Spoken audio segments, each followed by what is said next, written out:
Alright guys, this is going to be layout update number 5.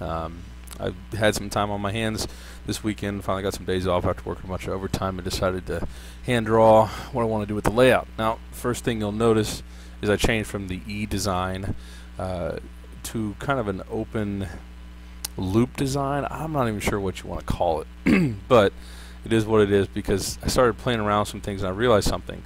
When I have this table, which you can see here, I'll just zoom in a little bit. This table was 2 foot by 7 foot. When I had this table attached in this section in the middle where it was coming out like an E, I realized that in order to run a loop or in order to really connect anything good, I'm going to lose a bunch of square footage right in here because everything's going to be running from the table out. So there's going to be this triangle here that's just completely unused first off. The second issue that I feel like I was going to have with it is I was going to have a crossover at some point because I wanted things to be able to run out, get some industry here, get some industry here, and then be able to cross back over and go into the yard. So I decided to just cut all that out by moving this over here, and now some interesting things have been able to happen. So ignore all the track plan right now, just look at a couple important features that I'm going to show you real quick to start with, and then we'll go into a little more detail. So right here I've got a 12-inch seam brake, which I'm kind of zooming in a little bit here, so hopefully you guys can see this a little bit better. But it's 5 inches essentially from, well, actually this one's 7 inches from the outside of the table, and it's going to break things up. So this feels like almost a whole nother section of the layout. And when I expand the layout, it'll be going this direction to the left of the screen. So it's actually just going to, for now, run here. But eventually that break is going to keep you, when you're on this side, from looking at the rest of the layout. And also it's going to keep, there's going to be a rise going on. It's going to help kind of break up, the level change that's happening. It all makes sense a little bit. But essentially that 12-inch seam brake is going to run all the way down and curve like right here. And then right about here, just past even with the table, that scenery brake is going to disappear. And so if you're standing here, even if, I expand the layout, if you're standing in this area, watching a locomotive come this direction, pulling a train, it pretty much disappears from your field of view anyways, right in here. But that's perfect because then it's new to view for everybody that's standing on the inside of the layout. So it'll help, kind of make you feel like you're going further distance. This is I did some calculation from the starting point here in the yard. If I were to pull a train out and run it, and do the complete point to point, because again this is an operations layout, so I'm just trying to keep it point to point. But if you were to run the entire point to point and go to the upper level here, and I'll explain a little bit more about where it goes and what it's doing, it's just shy of 2 scale miles. So that's a pretty decent distance for the area that I'm taking up. So to start things out, the yard, I'm going to have a 6-line yard.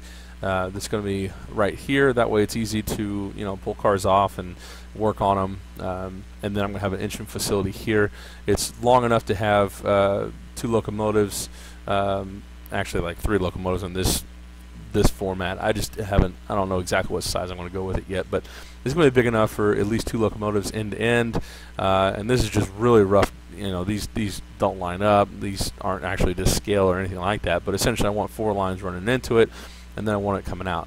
Now here's the interesting part. I've got an interchange right here, and the interchange is going to be with really any railroad I decide I want to use. It'll most likely be Union Pacific because they're very close to Kansas City Southern in the Kansas City area. And so this interchange is going to be a good way to, and you'll see in a minute, I got some industries that don't loop. They don't actually have a place like to start and to end, which I know really helps with operations, but this is how you overcome that. This will be an interchange where I can drop off those cars by doing some running around, which I'll show hopefully a little bit later, but you can do some running around, drop some cars off here to be picked up and taken off by another railroad, or send it on down. Maybe that's the line heading out of Kansas City. So, but essentially I got an interchange line there that just dead ends off it doesn't really dead end, it just continues on from the end of the layout. So feeding out from here, when the engine facility comes out, this is going to be considered the main line for the Kansas City Southern, and it's going to branch off initially to go to the General Mills facility, which, interesting enough, General Mills facility is right along the bluffs in Kansas City. In the I wish I had an easier way to show it to you. Maybe I can pull up Google Earth here. Yeah, perfect. Kind of got in the right area. Okay, so this is a big bluff right in here. It's 80 foot, 90 foot, something like that, and so it makes everything feel like it's really, you know, pushed up against it. And when you're driving along this roadway here, which is Gardner Avenue, the closest you can get to it, it looks like this facility right here, which is a General Mills plant. It makes it look like it's pushed up right against the bluffs. So that's actually going to be somewhat a replica. Also, the cool thing that happens is you can see here, you know, Choteau Trafficway, and then this bridge that crosses over Choteau used to be one of the lines that came from the old Montgomery Ward's building, and it runs off, you know, in this direction. But you'll see here in a minute on the layout, that's actually kind of what I'm modeling, but backwards, if that makes sense. So General Mills is here against the bluff. This bluff is acting as a riser for the line coming off. Now there's a part here that says future cutback expansion. So here's what my crazy idea is. So I've got a viaduct here that's running over to allow these lines underneath to go to the General Mills, and there's two bluffs, this one and this one. And so this line will branch off, and it's going to go to the Rock 10 Corporation, where they have big old paper rolls, and so there's going to be, you know, some boxcar activity there that I can use.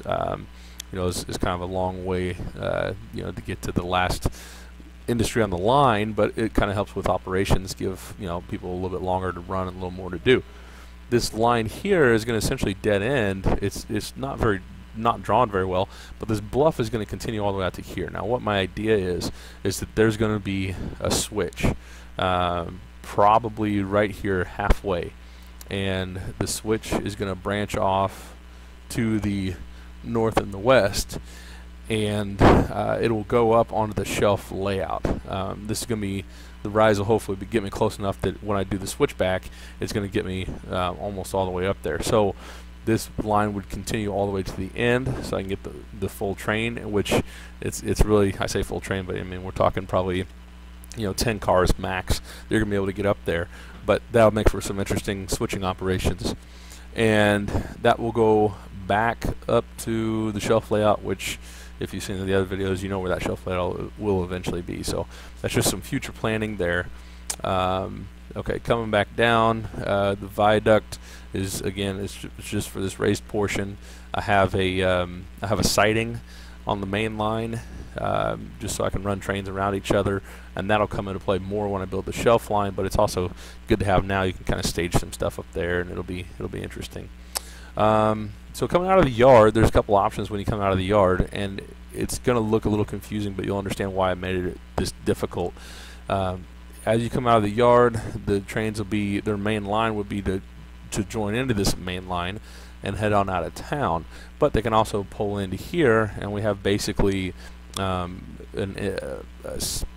do I explain it? It's basically, this is running from Kansas City to Independence is what this line is going to be doing. Now, the first place it's going to stop is, this is going to be, I'm going to try to model this after the Fairfax plant and get a couple of the buildings that are similar to the Fairfax plant, which is actually in Kansas City, Kansas. Like, it's kind of confusing how this all works, but just trust me, it'll be cool when it's done. Got a couple lines here. We'll be picking up automotive stuff. And then as you come down this branch line, I decided, you know what, we want to switch back the opposite direction just to make it a little more difficult. That's just how I like to do things.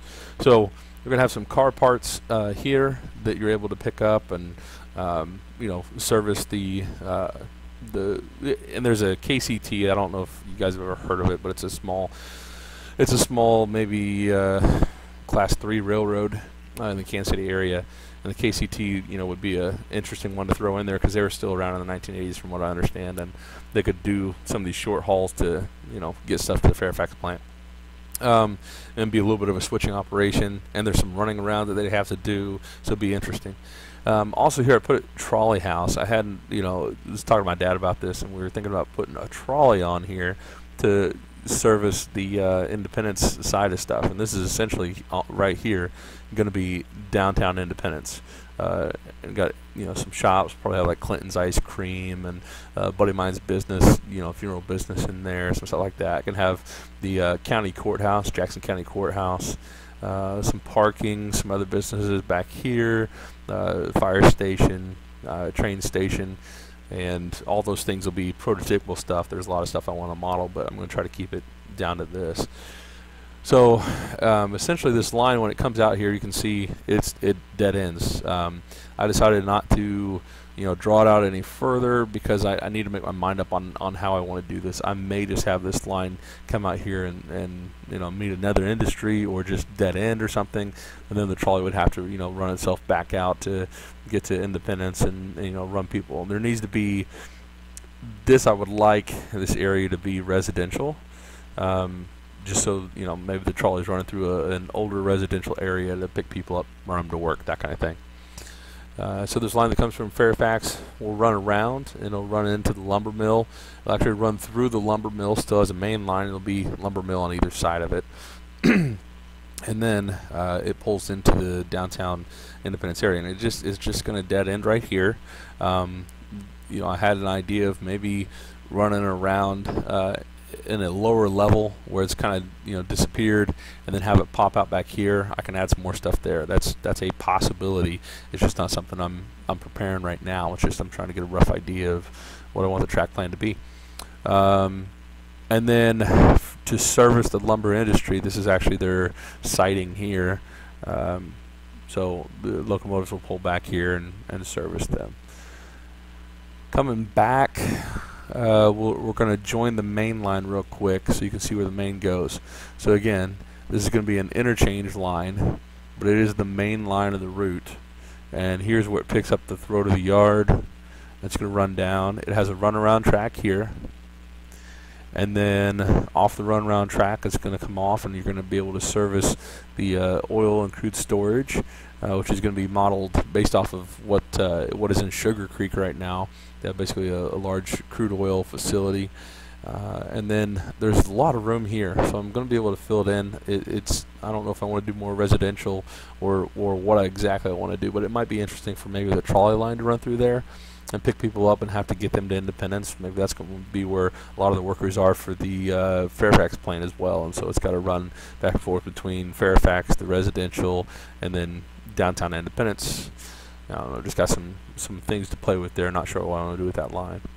So the main line will continue around, and there's going to be a well pump house up here, and I thought about doing maybe a water treatment plant, here on this side of Independence, and so they would need maybe a couple chemical cars. So I could maybe drop a line off of here to just run on a small siding off the main.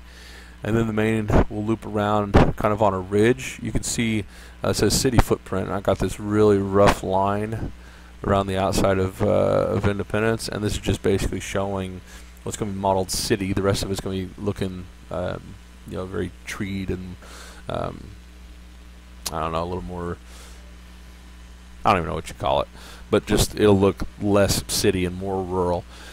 So the main line will loop around. Haven't decided what I want to do here as far as, there's a lot of room. I could easily pull a line off and have a small industry here, and maybe something that is an endpoint for something else that I've got, like General Mills or something. Maybe this is actually where some of the farming operation is, so you have to get the grain from here all the way up to them, which would require a lot of interchanging and going through the yards and just be a lot more difficult. But that's the fun part of it. That's why this is kind of, I'm trying to build it more of an operation layout where you have to think and you have to make it function. So the main line will come around, and it's got a siding, so we can have trains pass on this end of the layout. And then it's going to cross a viaduct here, which is going to be, it'll look like the Gregory Boulevard Viaduct, which is just west of 435 Highway in Kansas City. And very cool looking viaduct, and I think that'll look neat, kind of caging back, what's here. These are actually going to be on a hill a little bit. In Sugar Creek, this is actually on a hillside, and so this will be part of this bluff that's starting. And this whole thing's a grade. I think the grade for this main line is going to start probably right back in here, and it'll be an increasing grade all the way around, all the way up here. And then again, we've got a runaround track or a siding for the main line, and then it'll cross over the Blue Parkway viaduct here. And then again, like I said, the expansion. So there's a lot of things I could probably still do to improve this, but this is where I'm at today. Thought I'd share it with you guys. Enjoy.